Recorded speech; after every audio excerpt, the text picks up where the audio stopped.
주식 투자 심플하게 충분하게 스텝스. 안녕하십니까. 중국 담당하는 정정영입니다. 오늘은 제가 지난주에 말씀드렸던 7월 정치국 회의 2분기 경제 성장률이 발표되고 남은 5개월 동안의 시간 동안 경제를 어떻게 이끌어갈 것인지를 논의하는 굉장히 중요한 회의라고 말씀을 드렸었는데요. 그 내용을 좀 리뷰를 드리려고 합니다. 일단 4월 제가 정치국 회의 한번 말씀드렸을 때 원래 중국은 항상 중요한 내용들을 장 마감 이후에 혹은 늦은 밤 저녁에 발표한다라고 말씀을 드렸었는데 4월에는 서프라이즈였죠. 4월 마지막 날 오후 2시에 갑자기 서프라이즈로 이제 발표를 하면서 주가 반등을 이제 시작하는 계기가 되었습니다. 이번 7월 같은 경우에는 반대였어요. 오히려 저희가 예상했던 것보다 7월 마지막 날 개최가 될 것이다 라고 예상했던 것보다 하루 먼저 개최가 되고 회의록이 공개가 됐는데 주식시장에서는 일단은 실망감으로 반응을 했습니다. 가장 큰 이유는 중국 정부가 저는 이제 공식적이라고 생각을 하는데 에둘러 우리가 5.5%라는 연초에 제시했던 경제성장률 목표치를 제시하기 어려울 것 같다라는 톤을 내비쳤습니다. 문구로는 뭐라고 했냐면 최고의 결과를 달성하기 위해서 최선을 다하겠다라고 얘기를 했어요. 사실 근데 이 얘기는 제가 지난 영상, 지지난 영상에도 한번 말씀을 드렸었습니다. 중국 정부 역시도 본인들이 5.5%라는 경제 성장률 달성은 어려울 것이다라는 걸 인정을 하고 있는 상황이었는데 이 중요한 회의에서 지도부들이 다 모여있는 회의에서 어느 정도 대외적으로 우리가 좀 힘들 것 같다라는 톤을 약간 명확히 보여주기 시작하면서 중국을 바라보는 투자자들이 약간은 이제 멀리서 한 발자국 뒤로 떨어진 것이 아닌가라고 생각을 하고 있습니다. 그래서 일단은 목요일에 정치국 회의 발표가 되고 금요일에 이제 주가가 크게 하락하는 모습을 보였는데 중요한 건 이건 어느 정도 시장에 반영됐다라고 보고 있고 더 중요한 건 어떻게 최선을 다할 건데인 것 같아요. 그래서 그 부분을 조금 더 자세히 말씀드리려고 하는데 여전히 중국 정부가 바라보는 경제 회복의 방향성은 3, 4월 바닥을 다지고요. 5월, 6월부터 천천히 올라가는 방향성에는 전혀 변함이 없을 것이다라는 걸 다시 한번 강조를 했습니다. 그러면서 제일 먼저 우선적으로 얘기했던 건 결국에는 통화정책이나 재정정책을 어떻게 사용할 것이냐인데 사실 저는 개인적으로 4월에 보여줬던 정책에 대한 문구들보다 이번 7월의 문구가 훨씬 더 적극적이고 구체적이었다라고 생각을 합니다. 대표적으로 재정정책 같은 경우에는 사실은 그동안 제가 몇 번 영상에서도 말씀드렸지만 중국 정부가 계속 이끌어왔던 정책은 감세라는 정책이었어요. 즉 우리가 너희한테 세금을 덜 거둘 테니 줄 수 있는 것도 별로 없을 것 같아 였는데 이번에는 이 감세라는 문구를 완전히 삭제해버렸고요. 그러면서 지금 경제사회 발전에 부족한 그러니까 수요가 부진하다는 점을 확인을 하고 여기에 자금을 투입해 주겠다라는 형식으로 말이 바뀌었습니다. 그리고 통화정책 역시도 제가 지난 영상이었던 것 같아요. 7월 초 중순까지 그 중국 주식시장의 조정을 이끌었던 요인 중에 하나였던 인민은행의 긴축 전환 가능성도 일축을 시켜줬습니다.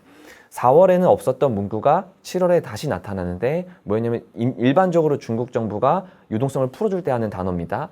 합리적이고 풍부한 수준의 유동성을 계속해서 유지해 주겠다라고 언급을 했습니다. 즉 사람들이 이제 7월 초부터 점점 유동성을 흡수해 가니 이제는 긴축 전환하는 것이 아니야 라고 했는데 그게 아닙니다 라고 인민은행 중국 정부에서 얘기를 해준 거죠.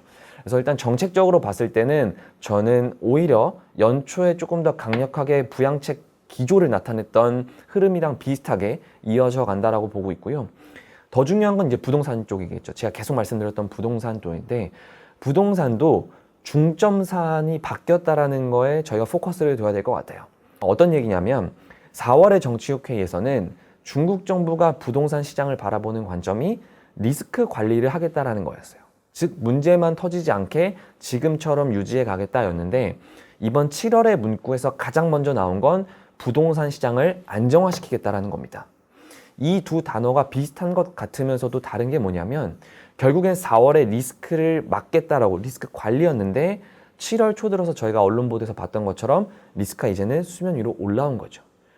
부동산 개발사들의 공사가 지연되고 이것 때문에 대출을 받고 선분양을 했던 개인들이 내가 지금 집이 지어지고 있는 게 확인이 안 되고 있는데 왜 돈을 갚느냐가 되고 있는 악순환이 시작되어 버린 겁니다. 그래서 리스크 관리 모드에서 시장 안정화 관점으로 지금 방향성이 바뀌어져 있는 상황이고요.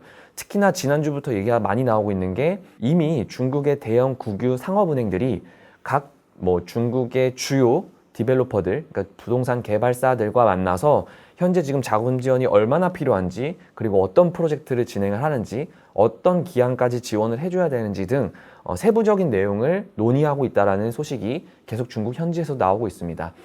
제가 계속 말씀드렸지만 부동산만큼 중국 경제나 주식시장에 충격을 주거나 혹은 호재로 작용할 수 있는 이벤트는 없어요.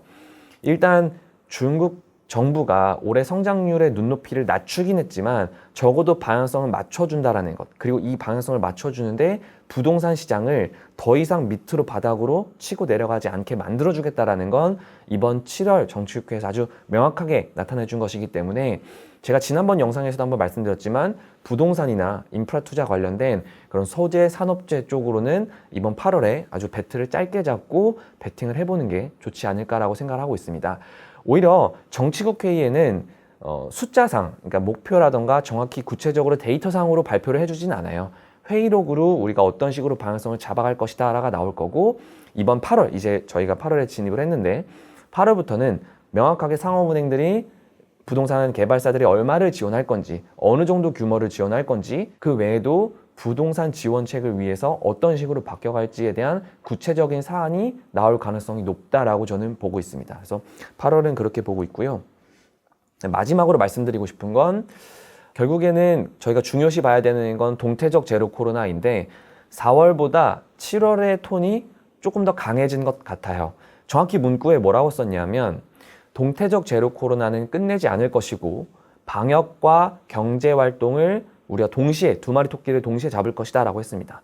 그리고 뒤에 붙인 말이 중요한데 코로나 확산 위험이 확인이 되면 즉각적으로 강력한 봉쇄 조치를 하고 이 봉쇄 조치는 절대 느슨해지면 안 된다라는 문구를 이번 회의록에 기입을 했습니다. 즉 저는 지난번 제가 연초부터 말씀드렸던 것처럼 사실 중국의 동태적 제로 코로나 기조가 쉽게 꺾일 가능성은 크지 않다라고 보고 있고요. 지도부가 백신을 맞았든 간에 혹은 중국 내에서 치료제가 개발되고 보급이 되던지 간에 올해 안에는 특히나 10월이 이제 가까워지면서 이 당대회를 앞두고 동태적 제로 코로나가 끝날 것이다라고 예상하는 부분이 많아졌는데 이 가능성도 크지 않다라고 보고 있습니다. 그렇기 때문에 더더욱 여행이나 레저나 항공과 같이 저희가 흔히 얘기하는 리오프닝 관련된 테마, 섹터에 대해서는 저는 아직까지도 보수적으로 조심히 접근해야 된다는 의견은 유지를 하고 있습니다. 결국 동태적 제로 코로나라는 중국 정부의 코로나 대응 정책이 쉽게 바뀌지 않는다면, 기조가 유지된다라고 하면 사실은 다른 쪽의 경제 회복 속도도 더디게 만들 수밖에 없어요. 그래서 저는 중국 정부가 처음에 5.5% 경제 성장률을 달성하는 게 어려울 것이다 라고 하면서 눈높이를 낮췄다라고 생각을 하고 있습니다. 대표적으로 소비죠. 저희가 예를 들면 100억이 있습니다. 100억이 있는데 조그만 몇 평짜리 방 안에서 절대 나가지 말고 대신 100억을 다 쓸 수 있을 만큼 써보세요 라고 합니다. 처음에는 기분 좋게 쓸 거예요. 몇 억씩 쓰면서.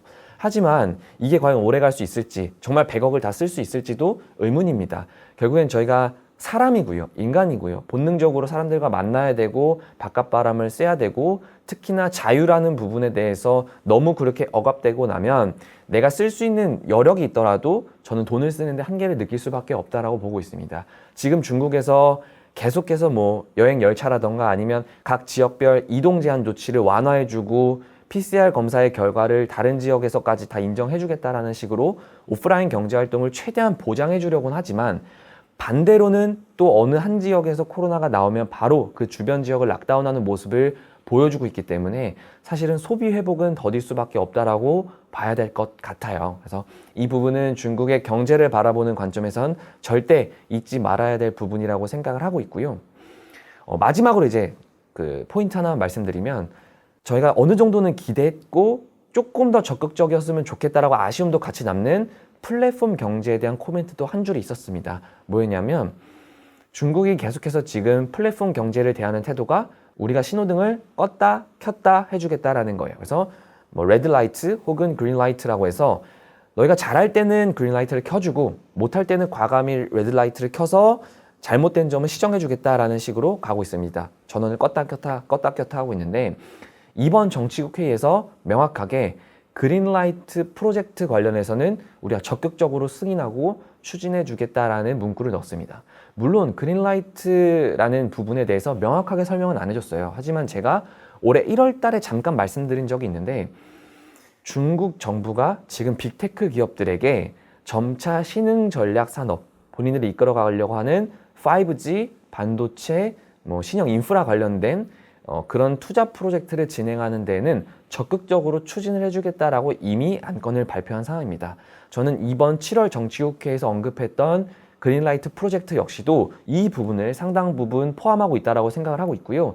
이제 8월 들어서 점차 알리바바를 시작으로 중국의 빅테크 기업들이 실적을 발표해 나가기 시작할 텐데 과연 이번 실적 발표 혹은 다음 실적 발표 시즌까지 중국의 빅테크 기업들이 어떻게 사업에서 구조전환해 가는지 어떠한 모습으로 변해가는지를 저희가 이번 빅테크 실적 발표 시즌은 좀 주목할 필요가 있다라고 생각을 하고 있습니다. 이제 7월 전체적으로 정치국회의 관련해서 말씀드렸고요. 마지막으로 한 번 더 말씀드리면 아까 잠깐 언급드렸지만 이번 정치국회에서는 톤다운은 있었지만 경제에 대한 톤다운은 있었지만 분명히 경제를 위로 이끌어가겠다라는 방향성에는 전혀 변함이 없고요. 그를 위해서 인프라 투자나 부동산 시장의 안정화를 최우선으로 강조했다라는 점도 제가 이번 8월 달에 배틀을 짧게 잡고 정책 모멘텀에 기대를 해보자라는 관점에서는 아직까지 달라진 게 없다라고 생각을 하고 있습니다. 아쉽게도 주말 동안 발표된 중국의 7월 PMI도 사실은 시장 예상치나 전월 6월에 대비해서 소폭 하회를 하면서 경기 위축 국면에 들어갔습니다. 8월의 시작이 흔들리면서 진행될 가능성이 높지만 여전히 정책에 대한 기대는 유효하다라는 점을 저는 다시 한번 말씀드리겠습니다.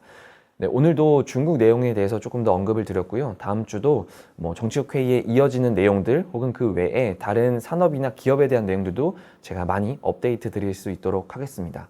감사합니다.